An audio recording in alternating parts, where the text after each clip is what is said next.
Muito obrigado. Quando o Rui me telefonou e me convidou para estar aqui presente, eu disse-lhe imediatamente que sim, quer pelo apreço e estima que tenho por ele e também pela ligação à Fórum Estudante. Lembro-me bem dos meus tempos de estudante no Porto, quando o Rui e o Diogo Vasconcelos se empenharam neste projeto. Era uma marca para a minha geração de estudantes e ainda continua. Poucos minutos depois de ter desligado o telefone, tenho que vos dizer quase que me arrependi, porque comecei a pensar sobre o que é que vos havia de dizer aqui. E quando pensei sobre o tema que me foi proposto e sobre o que é que vos havia de dizer aqui, fiquei preso entre duas coisas. Primeiro, boas notícias que não vos vão interessar muito para o vosso trabalho, e em segundo, más notícias que também não vos vão ajudar em nada. E por isso fiquei a pensar que, bem, não foi propriamente um grande acerto o ter aceito o convite, mas como depois não poderia recusar, nem faria sentido recusar, aqui estou eu para vos falar precisamente destas duas coisas: boas notícias que não vos ajudam muito e más notícias que vos ajudam ainda menos. Mas talvez depois, nas perguntas e respostas e na dinâmica do debate, se possa tirar alguma coisa de relevante para que vos ajude e que nos ajude a todos. Eu julguei também que o Mário Centeno iria estar aqui hoje, o que é sempre uma grande vantagem quando ele está, porque ele apresenta todos os dados e liberta-me dessa... Podemos só analisar os dados que o Mário apresenta, e conheço bem o trabalho dele há muito tempo.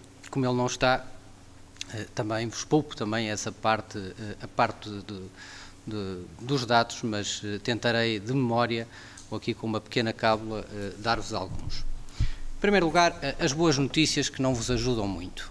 A primeira boa notícia que não vos ajuda muito é a de que os licenciados continuam a gozar no mercado de trabalho português de uma situação ímpar. De uma situação ímpar pela positiva. Portugal tem uma situação... não é uma situação única no plano global, mas é uma situação extremamente favorável a nível internacional relativamente ao emprego de licenciados.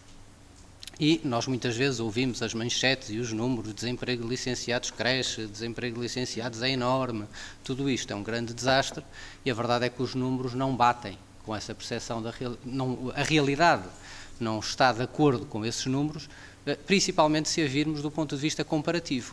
Isto é, o que é que acontece no mercado de emprego para quem não tem qualificações superiores. E por isso a primeira boa notícia é que os licenciados gozam no nosso mercado de emprego em todas as conjunturas, e esta crise não veio mudar isso. Ainda é cedo para dizer, mas não creio que o ano de 2011 venha trazer aqui nenhuma mudança radical relativamente ao comportamento do nosso mercado de emprego. O nosso mercado de emprego, no fundo, é marcado muito por esta característica de uma fortíssima, como é um mercado de emprego de muito baixas qualificações no seu global. O facto das pessoas terem qualificações de nível superior, quaisquer que elas sejam, são altamente favoráveis em todos os indicadores de mercado de emprego. E eu não vos maço muito, mas no fundo dou-vos 5. Em Portugal, sistematicamente, a taxa de emprego dos licenciados, isto é, população empregada sobre a população ativa, é superior nos licenciados face aos outros níveis de qualificação, e por isso em Portugal, dados de 2010 sobre a globalidade da população ativa, a taxa de emprego de licenciados é de 85,4%, quando, por exemplo, os trabalhadores com a escolaridade básica, ela situa-se, não chega aos 70%. Ela é também muito mais favorável em matéria da própria taxa de desemprego para licenciados em 2010, e falamos para o global da população ativa, situa-se em cerca de 6%, por isso abaixo da média, um pouco acima dos valores comunitários, mas abaixo da média, e claramente é cerca de metade da taxa de desemprego para a população que tem qualificações até à escolaridade básica.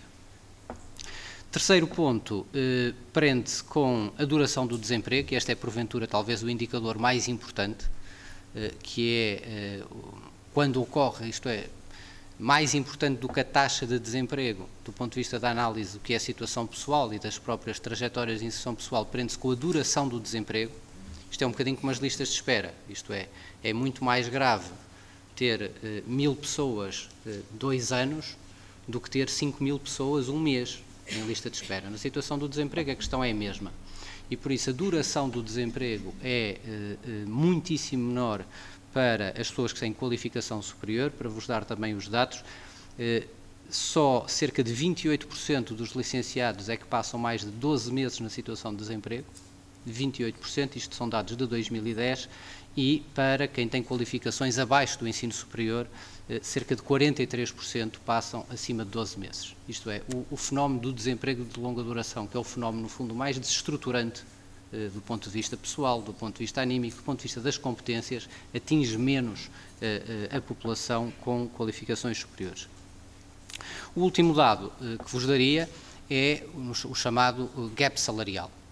Portugal é, eu agora não tenho aqui de memória, não vos quero dar o ranking exato, mas porventura Portugal será o segundo ou terceiro país da OCDE em que são maiores os ganhos salariais para quem tem qualificações face a quem não tem.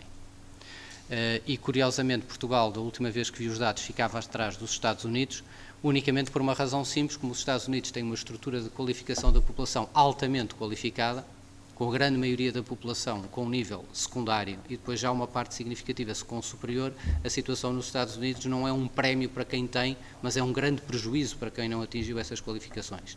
Em Portugal, como temos ainda um número reduzido de qualificações face ao total da população ativa, os ganhos salariais são muito superiores. E por isso, para um nível 100, só para se alguém tiver nota de referência, todos estes dados estão na OCDE e são muito consistentes ao longo do tempo.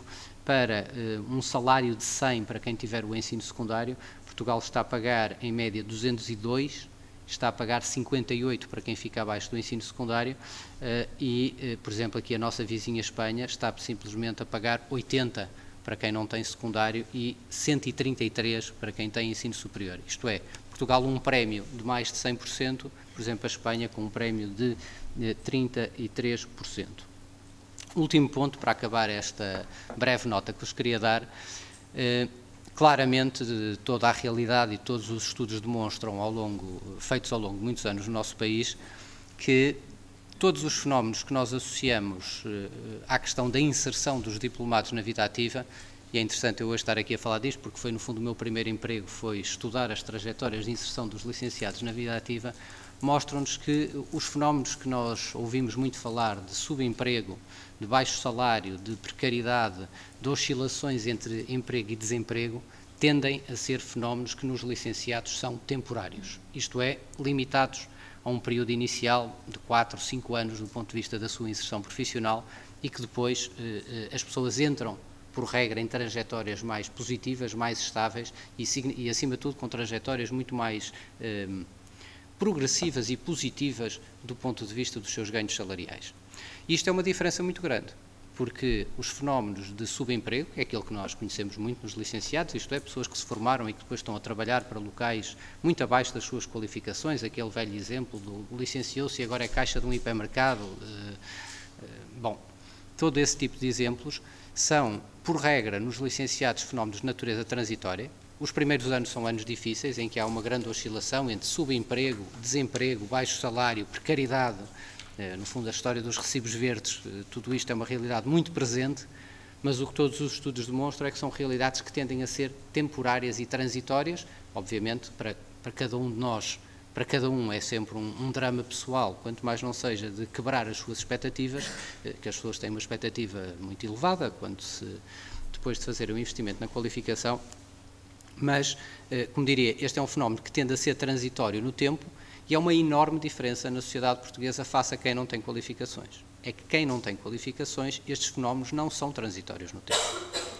E por isso nós basta compararmos, não sei, provavelmente estão aqui várias pessoas, estão por exemplo no norte do país, falando de uma realidade que conhecem, por exemplo, como a indústria têxtil. Trabalhadores da indústria têxtil são trabalhadores que nós analisamos ciclos de vida do ponto de vista salarial, quando analisamos, por exemplo, 20 ou 25 ou 30 anos de vida na Segurança Social, e muitas vezes vemos trajetórias salariais decrescentes. E fenómenos como o desemprego, como o subemprego, são fenómenos que estão presentes ao longo de toda a vida das pessoas. Toda a vida. Isto é, pessoas com 30, 35, 40, 45, 50, 55 anos estão exatamente sujeitas ao mesmo fenómeno e a trajetórias profissionais, muitas vezes até em termos salariais, decrescentes. Só para vos dar uma nota, porque porque nós muitas vezes até geracionalmente não temos esta noção, cada um pensa muito no seu caso e na sua geração como uma geração única e às vezes temos dificuldades um pouco em ver para trás. Quando em 2008 se fez a reforma da Segurança Social, basicamente alterou-se o critério de contagem do tempo de reforma, que deixou de ser os 10 melhores dos últimos 15